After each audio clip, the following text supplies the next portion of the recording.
Which side did he come on? He just came straight at it when I played that. He's got to be in that bottom.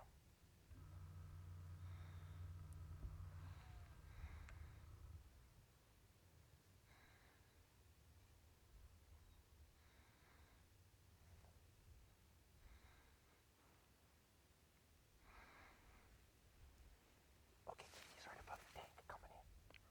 He's right above this tank coming in. Oh yeah, I got him.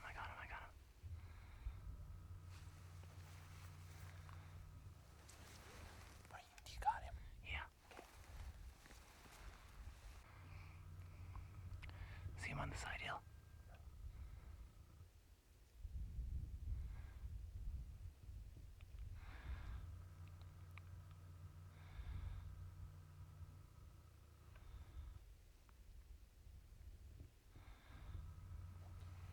He's right down in the bottom. I got him.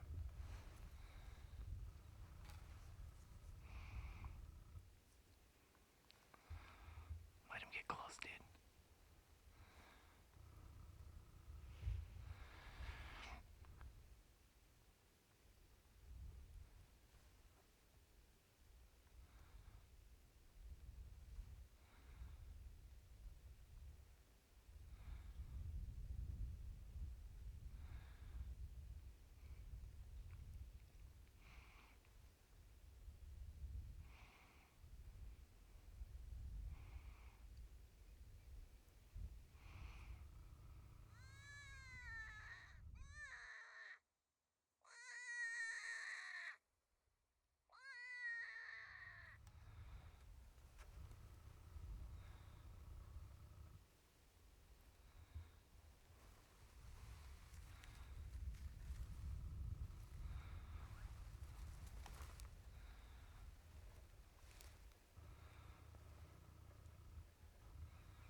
Let me cool this down a little bit.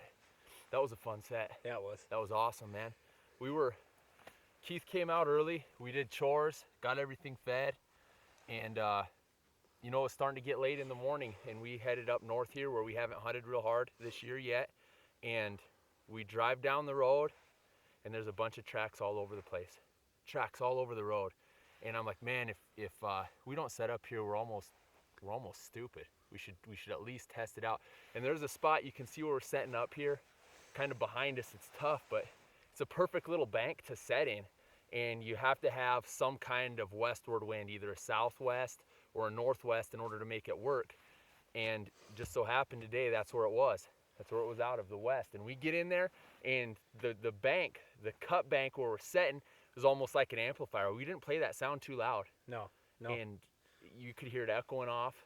Those deer, you got some deer on film? Yeah, I got some deer up on the ridge to the west, and they kind of gave it away a little bit. Right when you first seen them, you watching them deer. Yep. You know. And you could tell those deer heard it. We Yeah. didn't even have that call on hardly, I mean, not even close to max, and their ears went up instantly and looked over.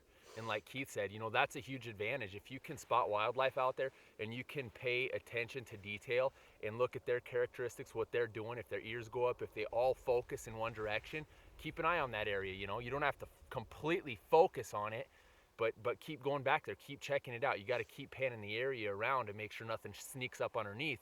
But that's what happened here. Those deer were looking, and it just so happened, as soon as they looked, I noticed the coyote just bolting straight north across the ridge, and I'm like, Keith, right there.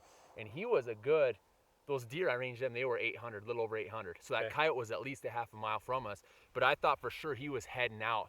So. And I didn't get on him right away. When you seen him right there going north. He didn't pop back up again until. No, and you thought he was gone. I thought you he know? would hit that west draw maybe. Right. But he ended up popping out. You saw him again. That's who found him. You found him the second time. Right there in the bottom, yeah. And so we just, tried something different. We played the rabbit, which is really different according to what we play. But his ears went up, and you could tell he was going to commit. And sure enough, he came in. Keith got him doing some crazy stuff, bouncing around. He came in right down the draw, right down this cattle trail. We followed his tracks. And you said he stopped probably. I thought 75 yards or better. And he might have. Yeah. We'll have to review the footage because I wasn't going to range him. I was on him the whole time. And with this optic, man, I was zoomed right in on his face. And I could see his eyes. He was looking right down to where the call was. But something spooked him. Yeah. He moved a little bit, and you could see him kind of look up at us. And he turned around. So, I stopped him. Put a really nice shot on him right there, which isn't that hard to do with a precision weapon like this. Put it right in his shoulder, and it just smoked him. Right in his tracks, just dead on the spot. Precision, ethical shot placement. And you guys will notice in the video where we're setting up, we're not skylined from this position, but if you get down to the coyotes level, that's a lot of times we like to do that. Yeah. We'll get down where we set the call up because more than likely that's where the coyote's going to be coming into, and then you look back up at where our setup is. And in this specific location, we were skyline big time.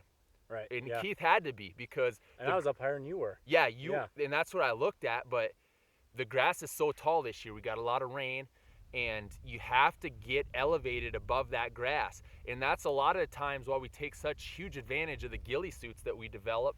But with the snow on the ground, we opted to white out today.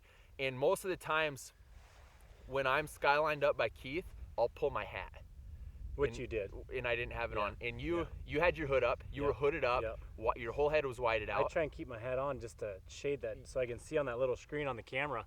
I shade the sun out of my eyes. It helps any little bit, That's exactly what. It's so tough to pick them up on that little screen anyways. And That's right on, man. That's exactly what I do too. When you run in that camera, you need as much shade as possible. And with the cap, it helps immensely. Yeah. But when we're sitting there, I'll pull my hat, put my mask up because the sky in the background is white. You don't look any different than a snowdrift to a coyote as long as you don't move.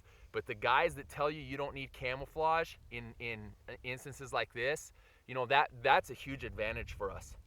Being able to camo out, white out like this, and get into a location where they can't see you get in and make a set like this to where you can get them as close as you can and get some cool footage, which we did. well, like you said, you look at the call and then look at us. To just stay still, good camo. They don't know what we are. Yep. You can't tell what we are. You stay Works out still. pretty good, yeah. You stay still, you camo up. It's just that much more an advantage for us in what we do. And I mean, we've been having awesome performance with these new bullets we're using. Oh yeah. The Haven't 60 had one grain. run off yet. No, They just drop them in our tracks. right. And yesterday we were walking into a set, and Keith asked, he's like, dude, do you want me to try and film it? It was just happened too fast, but this coyote stopped out there, and I ranged 260 yards, just held a little high, and hit her right down in the bottom of the ribs with that 60 grain Raptor, and it just thumped. It sounded like a baseball bat hitting his Yeah. and she went down. We drove the Raptor in here, and I should probably note something about that. A lot of guys don't like us talking and elaborating on what's going on, but we tend to help guys out a little bit, but we do it different. We don't walk 100 yards from the pickup. We don't walk 400 yards from the pickup. We walk minimum a half a mile at a time or a mile, and this set is no different. We drove the Raptor in down the road, parked it into a strategic place down in the draw in a hole, and we were on foot, man. We made a huge circle behind this bank behind us just so we weren't exposed on the west side of this ridge. And then we jumped over the saddle right here as fast as we could, got in, and it worked out for us. Well, we walked 3/4 of a mile out of our way just to get in. Just to get in here. If it would have been on a straight line, I think if it had been on a straight line where that coyote came from, being up like that, he might have seen us, might have ran off, might not have had us set here or anything. I think you're right too, because he was at a higher elevation than we were. Right. And like I said, I mean, a lot of guys don't like to hear us talk about stuff, but this is our location. This is how we do it, man. We gear up. We train for this. We run. We lift. We hike. We hoof it. We carry a lot of equipment in, and we carry more weight back out. And that's what it's all about for us, man. So we're gonna gear up. We're gonna go eat some lunch here on the road, and then we're gonna hit some pine trees, some thick cover, because that wind's still blowing out of the west, and we can make that happen. Oh yeah. So let's do this, man. Nice work again on the camera. Nice work. Hot? That one needs to be hot. I'll take this one on.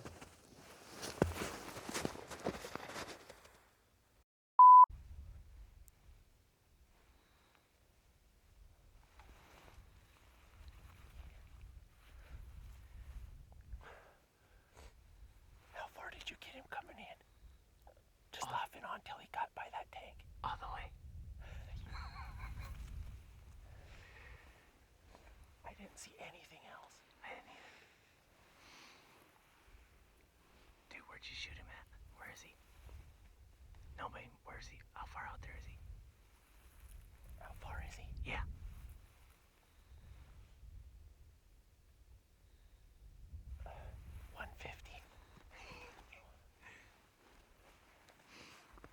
It's not that far, but he could see us. I was watching him through the scope, and he's looking down here at the call, and then he looked at us, and I'm like, done. We got to get him, dude. Yeah. He turned around. Hey, we need to haul ass back and get our water, man. Sure, if you want to break this. Cause look at this. Look at.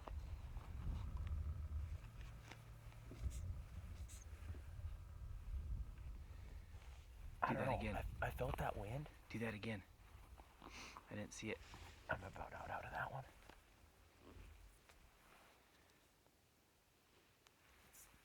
It's going. I don't want to dick them pines up if it's coming out of the southwest. You know? I'm shutting down. What's that? I'm shutting down.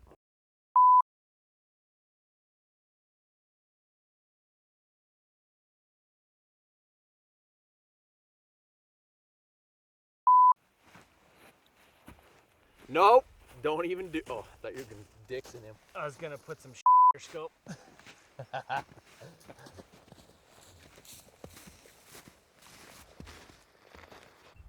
I like it when you ops. I like it.